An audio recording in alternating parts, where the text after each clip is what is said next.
За би хуульч хүн эдийн засгч биш. Тийм учраас цэг даслал юмыг сайн мэддэггүй маасын тооны 80 гэх үү 1000 гэх үү их 80 гэх үү гэдэг.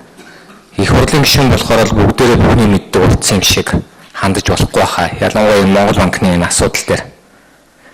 Ялангуяа нямдорж гишүүн жишээлбэл тодорхой хэлжсэн 100 тэрбумыг 4 сард 60 тэрбумыг 6 сард гэдэг шалгаад үзэхээр тэрнээс хамаагүй их мөнгийг өөр аж ахуйн нэгжүүдэд бас өгсөн байна. Тэгсэн тэр хэсгийг болохоор нууц иш болгоод бид нар яриад байдаг. Нэг л шийдвэр штэ. Нөгөөдөл нь болохоор нууц болгоо яриад байдаг. Одоо ингэж болохгүй хаа нэгдүгээрт. Хоёрдугаарт нь зол жаргалыг Монгол банкны ерөнхийлөгчөөр ажиллах хугацаанд албан тушаалын байдлаа ургуулж байгаа учраас Эрдэнэбат Баяр сайхан нар энэ хүмүүсийг одоо яллуулахыг даалгасгаа гэдэг. Ингэж л сонсогдоод байна л да. Тэгэхээр би юу гэж явд хохирогч нь Монгол банк юм бол Монгол банк өөрөө шийднэз. Монгол банкны ерөнхийлөгч юу одоо хүлтэй гартаа толгойтой байлгүй дээ. Нүүдэнд нь байгаа, гэрт нь байгаа, араагуулгад нь байгаа юм хулгайлцсан бол өөрөө тогтоолоо яриаг гүгээд гомдлоо яриад явал та. Хуулийн хилтэс мэлтэсгээ зөндөөл юм байгаа шүү дээ. Улсын их хурлын тогтоол тэгж хууль хяналтын байгууллага чиглэл өгдөг юм байж болохгүй. Энэ бол буруу.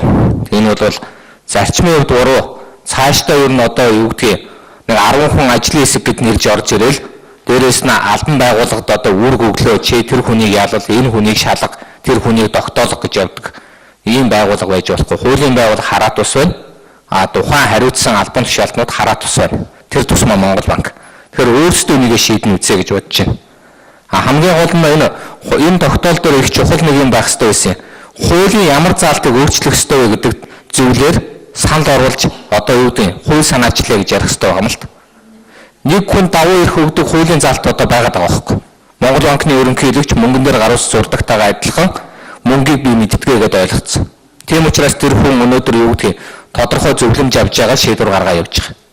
Тэгэхээр тэр шийдвэрүүдийн буруу гэж хэлэхэд хэцүү, зөв гэж хэлэхэд хэцүү. Ягаад гэвэл та хэмжээг өрөхөд хаан байлаа гэж бодох юм бол 10 хүнийг нөгөө 200-ны толгойг авлаа гэхэд тэр 200-ны толгойг авсан нь буруу гэхэд хэцүү, зөв гэхэд хэцүү. Тэр үеийн хуулиар засахгүй бол тогтолцоогоо л өөрчлөхгүй болохгүй шүү дээ. Тийм учраас энэ дээр бол нэг ус төржгүйгээр ярих хэрэгтэй гэж би ойлгож байна.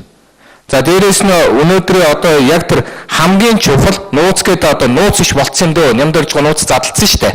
Бид нар мэдж байгаа. Одоо тэр нууц гэдэг байгаа тэр юм ил болгож одоо ярмаар байна. Гол нь тэр чинь ноцтой байгаа. Нөгөө манай Мегон бих бол даргын тэр бүрэн зургал дээр суус амар гоё нөгөө шудраг компани захирлууд хувь ашиг хүртээ сууж ирсэн.